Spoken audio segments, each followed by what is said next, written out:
Senator Scott. Thank you, sir. Director Chopra, do you have any plans to resign from the CFPB on January 20th? Well, as you know, we serve and are confirmed for a 5-year term. The president can remove us at any time, any day, and we obviously completely respect that right.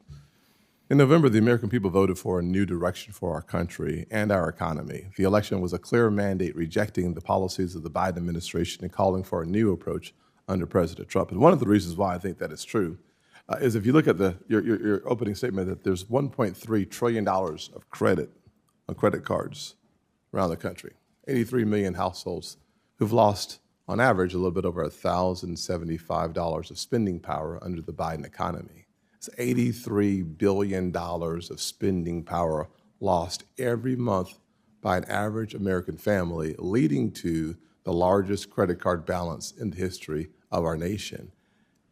That is why when I sent a letter on November the 17th demanding that the CFPB cease all rulemaking activity, the prudential regulators agreed, but you have pressed forward with a final rule and 2 new proposals since receiving that letter.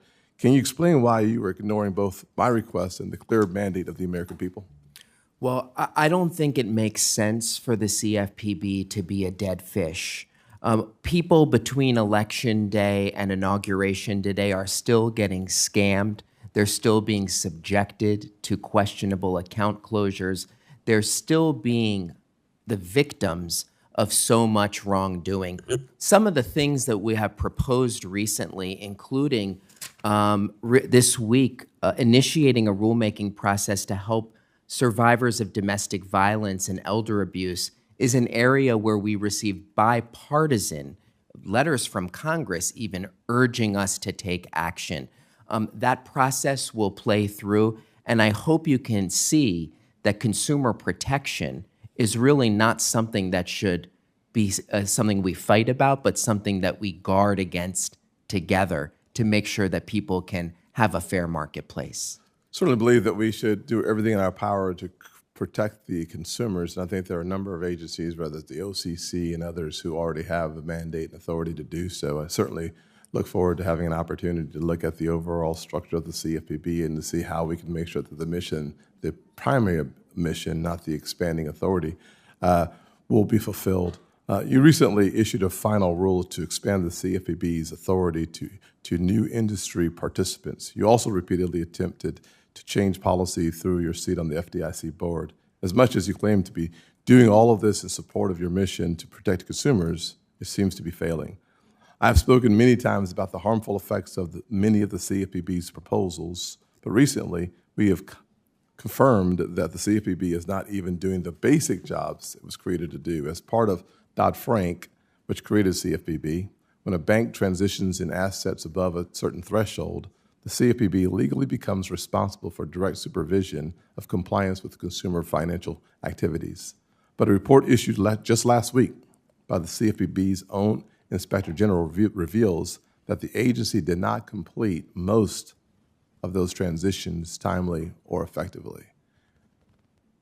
So the specific objectives under the current construct of law focus the attention of the CFPB, and within that jurisdiction, there seems to be a breakdown.